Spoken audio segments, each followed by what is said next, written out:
श्रीपराङ्कुशपादाब्ज सुरभीकृतमौलये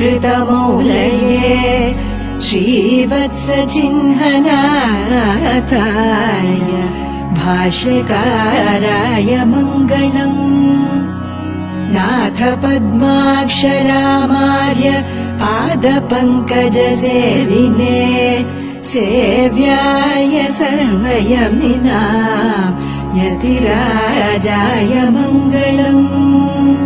पूर्णाय पूर्णकरुणापात्र आयामित तेजसे मालाधर प्रियायास्तु यतिराजाय मङ्गलम्। संसेव्य यामुनाचार्यम् एकलव्योऽस्म्यहम् गुरोः इत्येवम् वदते नित्यम् यतिराजाय मङ्गलम्।